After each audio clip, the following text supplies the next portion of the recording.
This is Long Way to the Top, and I'm your host, Shane Bryan. In the words of the immortal AC/DC, it is harder than it looks. These interviews will give you a glimpse into the lives of the artists that we've sung along with, danced and rocked out to. Some go deep into their past and others celebrate their recent releases.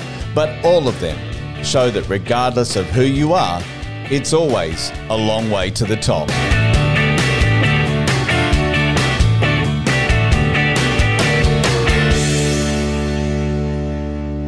My next guest is Marcella Detroit, originally known as Marcy Levy, the co-writer of the 1977 Eric Clapton hit Lay Down Sally.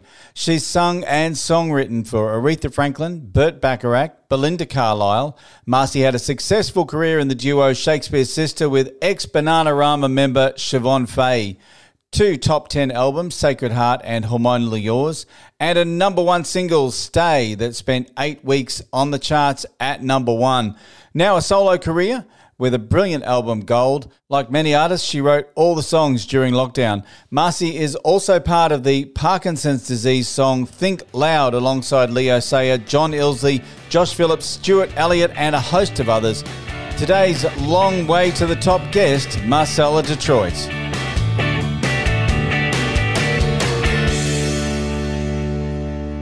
Marcella Detroit, welcome to the show. Thank you. Glad to be here. Yeah, massive career, and we're going to get to the Think Loud very, very shortly. But I want to go right back to the very start. Eric Clapton, Lay Down Sally, one of the most classic songs of all time, and you co-wrote it. How did that all come about? Guilty as charged. Well, I got lucky. You know, I worked with Bob Seger. That was like my first big break. Long story, very short. The guys that were working with Bob Seger, these guys from Tulsa, Oklahoma, the rhythm section, drummer Jamie Oldaker and Dick Sims, keyboard player. After Seger ended, they invited me to move to Tulsa, which was a big budding music scene. And I wanted to go there anyway because I wanted to work with Leon Russell. He was on my radar of artists I wanted to work with because I was completely enamored with him and his music and artistry. So they invited me to move to Tulsa. And then after, you know, we had a band, we were a big fish in a little pond. And then bass player from Derek and the Dominoes, Carl Radel, discovered us. We were playing in this bar in Tulsa, and Eric was looking for a new band, and Carl said, you should come and check these guys out. So we came to Tulsa, and he wanted to hire us all right on the spot, but I went off with Leon for about 9 months, and then I joined them later, and I was in his band starting from September 74. And so we started working on Lay Down Sally in 77. We were in England recording what would become the Slow Hand album.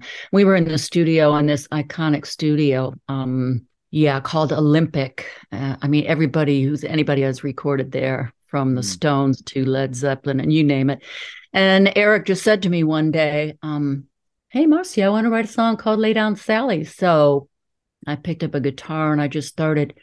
I don't know, sometimes melodies you kind of just pluck them out of the air. I don't know. I know that sounds weird and people are like a little bit in disbelief. What do you mean pluck it out of the air? I don't know. It just came to me because titles have a rhythm to them and they kind of evoke a melody. So I just started singing that melody and played it on my guitar. And then after working on the chorus and getting that completed, lyrically and musically, Eric started playing the groove because we worked on it for like 6 hours, just with the original changes and the original groove and stuff. And then Eric started playing that kind of Kale groove, and that was it. Glenn Johns was producing it, and he's like, "Oh, we got to record this." The keyboard player left. Dick left because he bored and it was taking way too long, and we recorded it. And then Eric said to me, "Okay, go back to the hotel and write the rest of the song." So I came back the next day with all the lyrics for the verses and the melody, and then we recorded it. And several months later, the manager was coming in, visiting us on tour, going, "Hey, you guys have entered the top 40." And it just kept going up, and finally it climbed to number 4 and went gold in America. Yeah. So that was incredible. Yeah, it must be like I totally agree with you about plucking it out of the air. I think that an artist actually said to me once that every song that's ever been written is up there, in the nether sphere. It's just up to you to The ether, pluck it. Yeah, yeah, and it kind of makes you wonder, like whether it was just your time with that song. Yeah, I guess so. I got lucky. I was in the right place at the right time, working with my friends. And so I started the process of being seen as a viable songwriter. Eric, gave me that opportunity by, trusting my sensibilities and my working with him and everybody else in the band. It gave me that opportunity to establish myself. Burt Bacharach and Belinda Carlisle. I mean, you're writing a song for Burt Bacharach. Well, I didn't write a song for Burt Bacharach. After I left Tulsa, and this was in '77. God, I feel really old when I say it.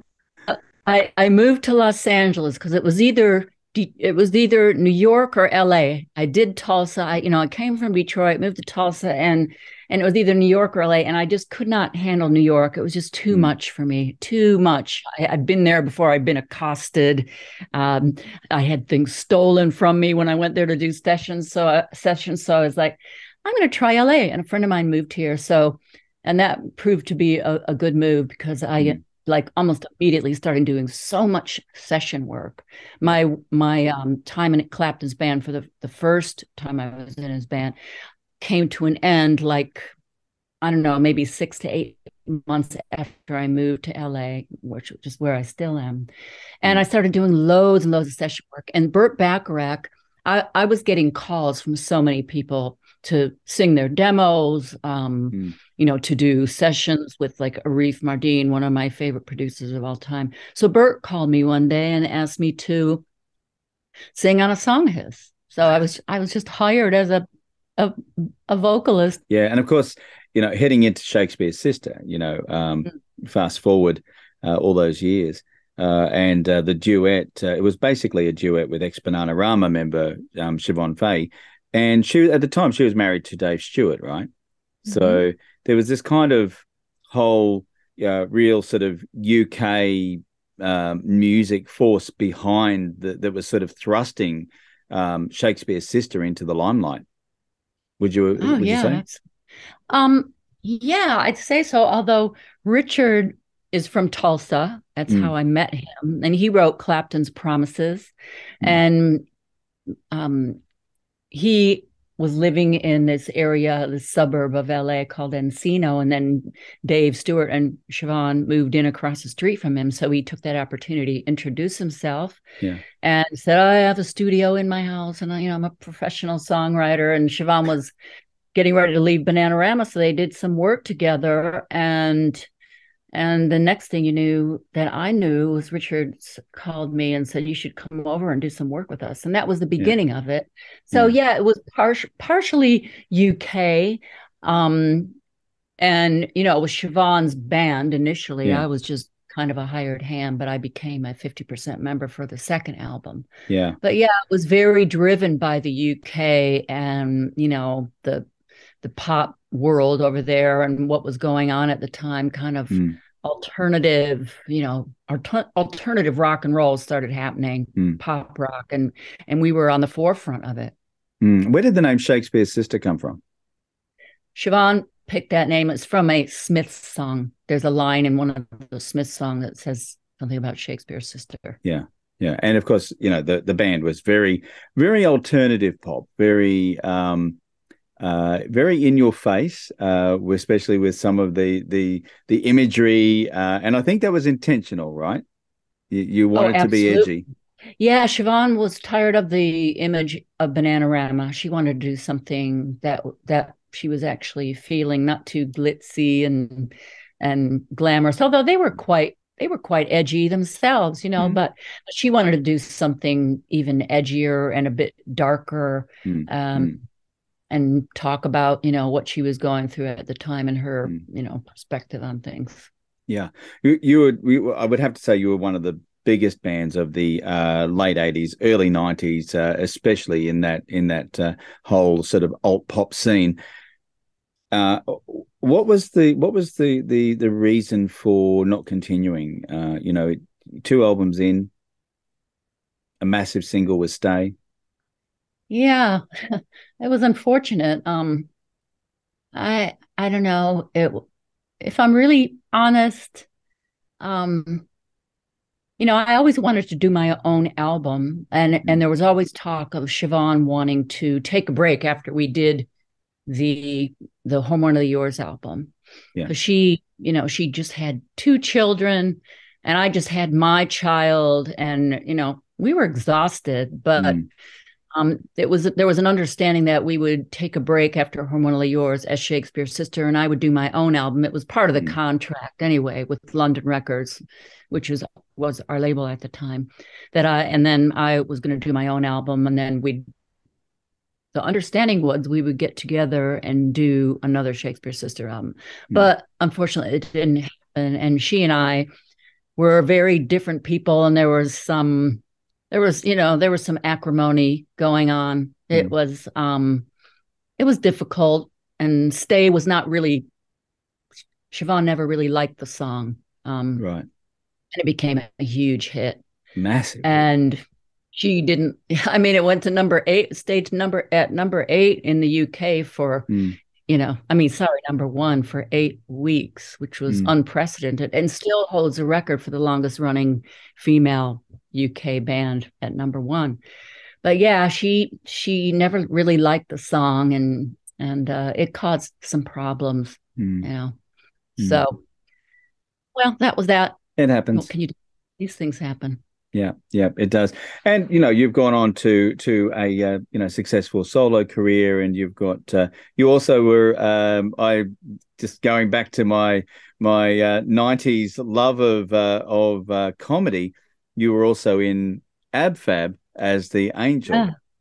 Yeah, that's right. I was the angel to Marianne Faithfull's God, and we got to get out of this place together. Yeah, well, Jennifer Saunders, she and Dawn French did I don't know if I'm allowed to say piss take on your show, but they did a piss take of Stay, and it was like, it was a little bit not very well accepted, but I thought it was, very flattering to have somebody like that, using your song as fodder for their, comedy act. And anyway, so after when I had left the band,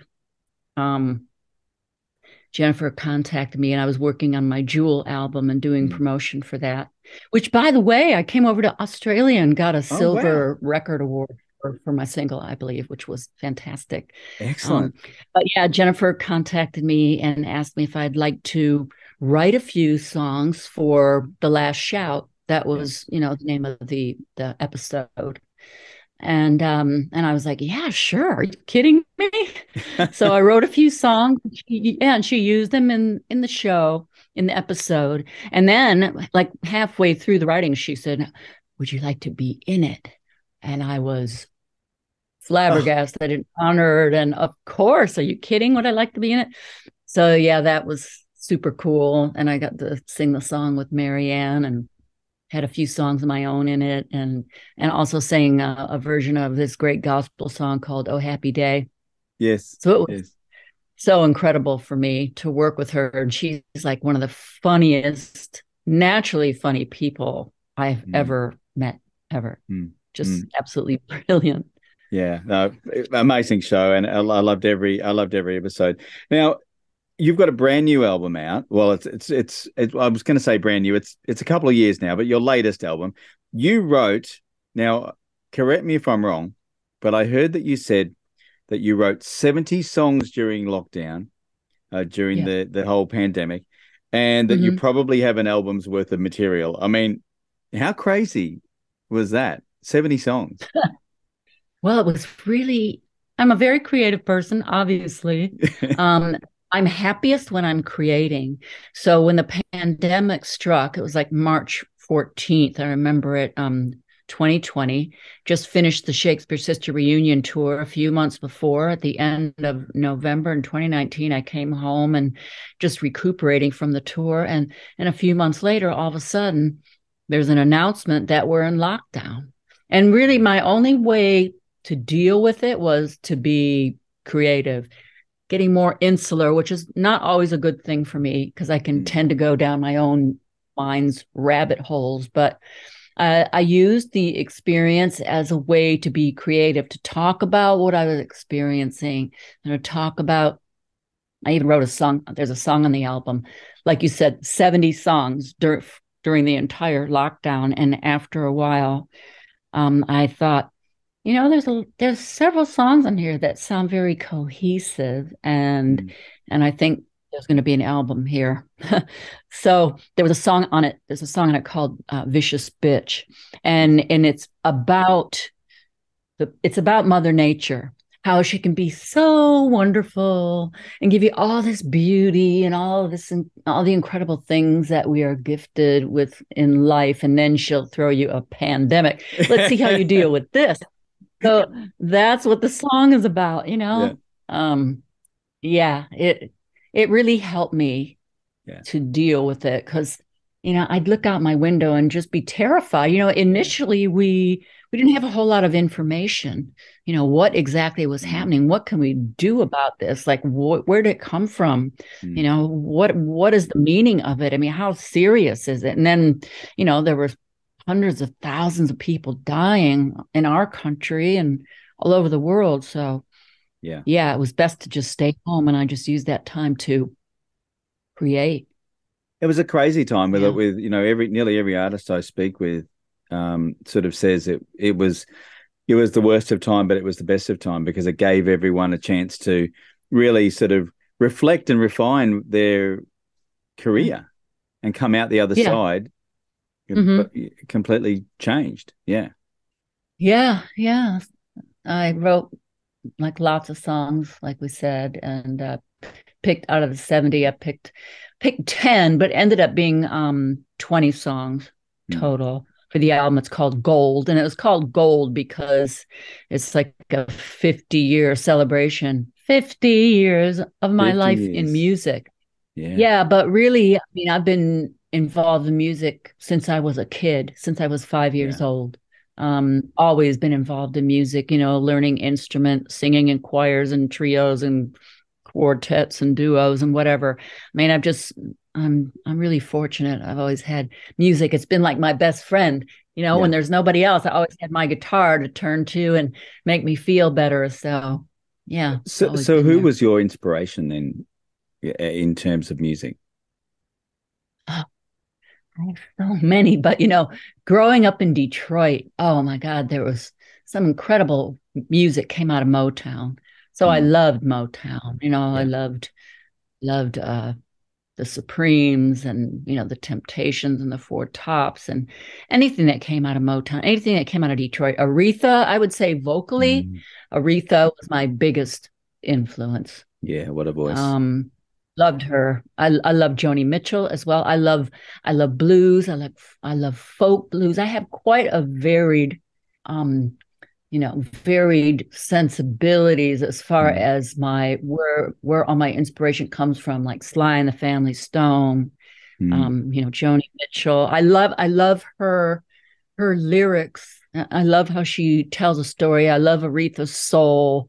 So I just kind of, and I love classical music. My first instrument was violin. So I kind of put that all together and create my own thing. And rock and roll. I mean, I love John Lee Hooker and Muddy Waters and Howlin' Wolf. They were like, and Lead Belly. I just love all those guys. Wow. They're like the real deal. They influenced me when I was a teenager. Yeah.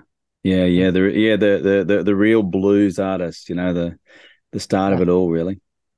Right. But the Beatles as well. I mean, they got all their inspiration from those guys too. Yeah, totally. Yeah, totally. And I was very, very taken with the Beatles. And I got to see them when I was 12 in Detroit when they did their American tour. And I just I adored them and loved their music and how adventurous it got. It really influenced me as well. With all the artists that you worked with Did you ever get the chance to work with any of the Beatles members? Um,